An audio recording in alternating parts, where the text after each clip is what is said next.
কোনো হিসেব না কষেই ইরানে হামলা করে বসেছিল ইসরায়েল। যুক্তরাষ্ট্র তো খুল্লা সমর্থন দিয়ে গেছে নেতানিয়াহুকে। তাদের পাশে একজোট হয়েছিল প্রায় পুরো ইউরোপ। জার্মানি তো অস্ত্র পাঠিয়েছে বিমান ভরেই। যুক্তরাষ্ট্র বোম্বিংই করে গেল ইরানের পারমাণবিক স্থাপনাগুলোতে।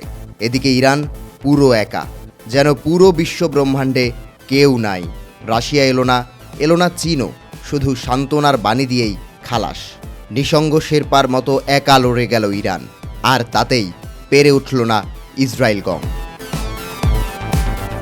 গত অর্ধ শতাব্দীতে যা কেউ পারেনি, ইরান করে দেখালো 12 দিনের যুদ্ধে। ইসরায়েলের তেল আবিব, বীরশেবা কিংবা হাইফার মতো শহরে ফুটে উঠেছে গাজার চিত্র। বলা হচ্ছে ইসরায়েলকে কয়েক দশক পিছিয়ে দিয়েছে খামেনির দেশ। এমন তো হওয়ার কথা ছিল না। নেতানিয়াহুরা ভেবেছিল 6 দিনে পুরো আরবকে পরাজিত করেছিলাম।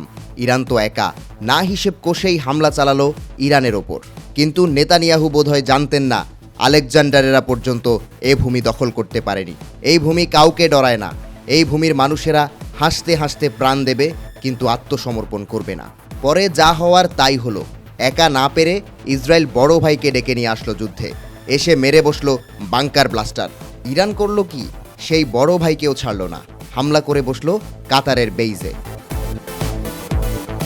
তারপর অনেকে মনে করেছিলেন শুরু হয়ে গেল বোধহয় বিশ্বযুদ্ধ, কারণ ট্রাম্প তো এমন হামলা সহ্য করার মতো নন। কিন্তু এবার মাথা ঠান্ডা করতেই হলো ট্রাম্পকে, কারণ তার কানে খবর পৌঁছে গেছে এই ইরানকে হারানো সম্ভব না। এই ইরানের সাথে টক্কর দিলে ইসরায়েল নামক দেশটাই নাই হয়ে যেতে পারে। তাই তড়িঘড়ি করে উদ্যোগ নিলেন যুদ্ধ থামানোর। যুদ্ধ অবশেষে থামলেও যুদ্ধ শেষে দেখা গেল বিশ্বব্রহ্মাণ্ডে জল জল করছে ইরান।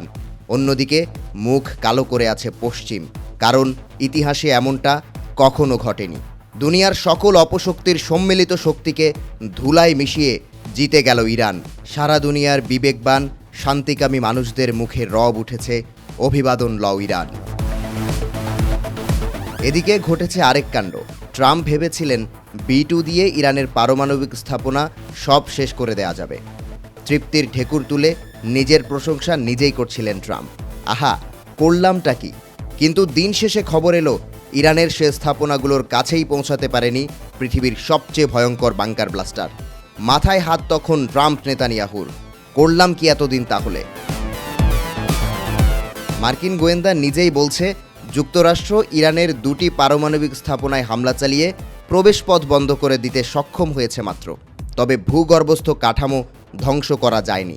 গোপন মার্কিন গোয়েন্দা প্রতিবেদন অনুযায়ী হামলায় ইরানের পরমাণু কর্মসূচি সর্বোচ্চ 6 মাসের জন্য পিছিয়েছে। হামলার আগেও যুক্তরাষ্ট্র ধারণা করেছিল ইরান বোমা তৈরিতে অন্তত 3 মাস সময় নেবে। এখন সেই সময়সীমা সামান্য বাড়লেও কর্মসূচির মূল কাঠামো টিকে গেছে। অর্থাৎ ঘটনা ঘটেছে 2টি। যুক্তরাষ্ট্র ইসরায়েল মিলেও ইরানের পারমাণবিক কার্যক্রম শেষ করতে পারল না। অন্যদিকে সারা পৃথিবীতে ঝড় তোলা B2 বিমান ও বাংকার ব্লাস্টার তত্ত্ব মাঠে মারা গেছে একদম। আর ওদিকে ইরানের ঘরে আজ ঈদের আনন্দ। হয়তো পশ্চিম দিকে মুখ ফিরিয়ে মুচকি হাসছেন মুহাম্মদ সাল্লাল্লাহু আলাইহি ওয়াসাল্লামের বংশধর খ্যাত সৈয়দ আলী হুসেইনি খামেনি। ইতিহাস পাল্টে দিয়ে মুক্তিকামী মানুষদের মুখে হাসি ফোটানোর জন্য তোমাকে ধন্যবাদ ইরান।